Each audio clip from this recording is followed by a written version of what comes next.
होश तो उन्हें कल रात ही आ गया था। ये सुनकर कियारा बोली, थैंक गॉड दादी ठीक है, मैं काम निपटाकर जल्दी हॉस्पिटल जाऊंगी। कियारा की ये बात सुनकर यशवंत और राघव के चेहरे के एक्सप्रेशंस बदल गए। यशवंत मन ही मन बोला, अगर माँ पूरी तरह ठीक हो गई तो कियारा को हटाना और भी मुश्किल हो जाएगा। लेकिन फिर वो, राघव और बाकी सब भी खुशी जाहिर करने लगे। दिन ढलने तक अमित और उनकी टीम ने सबके सामने 2 फ्रॉड फंड्स बेनकाब कर दिए। अमित ने उन फाइल्स को दिखाते हुए कहा, ये 1.6 करोड़ का फंड वॉयलेट ट्रेडर्स और 90 लाख का शाइन एंटरप्राइजेस, दोनों फेक कंपनीज हैं। इनके इनवॉइसेस जाली हैं और सारे ट्रांजैक्शंस फर्जी हैं। बाकी 7 करोड़ 30 लाख का फ्रॉड ढूंढने के लिए हमें थोड़ा और वक्त चाहिए। तभी एक बोर्ड मेंबर बोला, ठीक है, कल तक ये काम नहीं हुआ तो Kiara you have to resign, now let's end this meeting. ये सुनकर वेद मन ही मन बोला, ये लोग हमेशा एक दिन का वक्त तो ऐसे देते हैं जैसे टाइम इनके मामा का है, और ज्यादा दे दिया तो इन्हें कम पड़ जाएगा। वहीं कियारा ने हाँ में सिर हिलाते हुए कहा, थैंक यू। ये सुनकर एक मेंबर ने बाकी लोगों से भी चलने को कहा और उठकर जाने लगा। उसके साथ बाकी लोग भी बाहर आ गए। यशवंत भी वेद को घूरते हुए रूम से बाहर निकला। बोर्ड मेंबर्स के जाने के बाद कियारा ने चैन की सांस ली और अमित खन्ना से बोली, थैंक यू अमित, अगर तुम। अभी उसकी बात पूरी भी नहीं हुई थी कि अमित मुस्कुराते हुए बोला, थैंक्स मुझे नहीं, वेद से कहिए, अगर वो नहीं होता तो मैं यहां नहीं आता। ये सुनकर कियारा ने हैरानी से पूछा, मतलब ऐसा क्या किया इसने?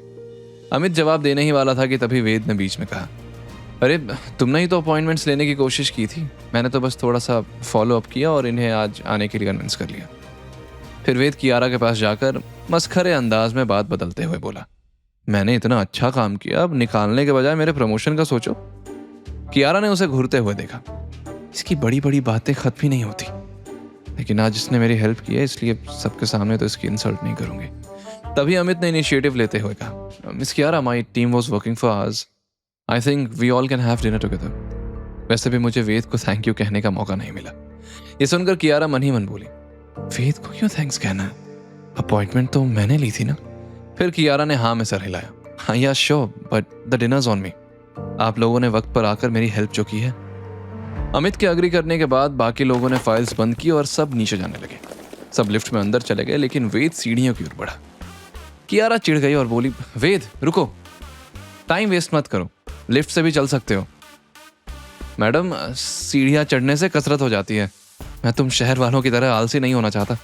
डोंट वरी, तुमसे पहले पहुंच जाऊंगा।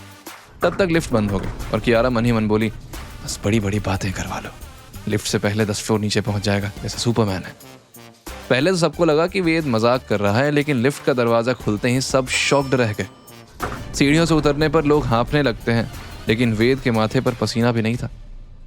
लेकिन इतनी फास्ट स्पीड में कैसे? कियारा हैरानी से बोली, तुम सच में इतनी जल्दी पहुंच गए? वेद कनिंग स्माइल देते हुए बोला, मैंने तो पहले ही कहा था, तुम भी स्टेयर्स यूज करना शुरू कर दो। अब नहीं, तुम रहने दो, वैसे ही इतनी पतली हो, अगर कसरत शुरू कर दी तो गायब ना हो जाओ। ये सुनकर कियारा भड़क उठी। यू, वो कुछ बोलने ही वाले थे कि वेद की नजर कैमरा पर पड़ी और वो कुछ सोचते हुए झट से सीढ़ियों से ऊपर की ओर भागा। कियारा चिल्ला पड़ी, अरे अब कहां जा रहे हो? लेकिन वेद का जवाब नहीं आया। कियारा ने गहरी सांस ली और सबको बाहर पार्किंग में चलने को कहा। वेद थोड़ी देर में नीचे वापस आया तो कियारा बोली, तुम ऊपर क्या करने गए थे? कुछ गायब होने से बचाने गया था, तुम चलो, मैं 2 मिनट में आया। ये कहकर वेद सिक्योरिटी गार्ड्स के पास जाकर बात करने लगा। तब कियारा गुस्से में बोली, वेद चलो, टाइम वेस्ट मत करो। वेद मुस्कुराया और बोला, आ रहा हूं मैडम। वो झट से कियारा के कार में जाकर बैठा।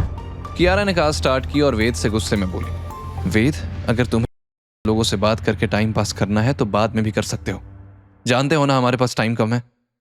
लेकिन वेद का ध्यान तो कियारा के पैरों की तरफ था।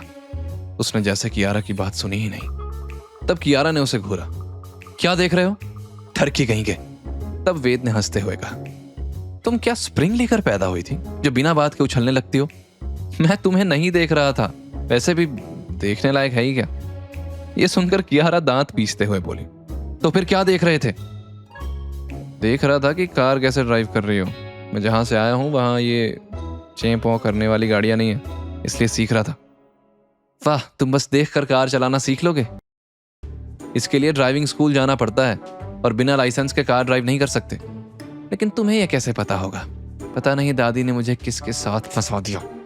यह सुनकर वेद मन ही मन बोला, लाइसेंस, ये तो जल्द बनवाना पड़ेगा फिर। वैसे भी यहाँ भागने के लिए सड़क कम, गड्ढे ज्यादा हैं। जल्दी वो लोग 5 स्टार रेस्टोरेंट पहुंच गए। अमित और बाकी सब अंदर गए, लेकिन वेटर ने जब वेद के साधारण कपड़ों और रबड़ की चप्पल को देखा तो उसे नीचा दिखाते हुए बोला, ड्राइवर्स और सर्वेंट्स यहाँ अलाउड नहीं है।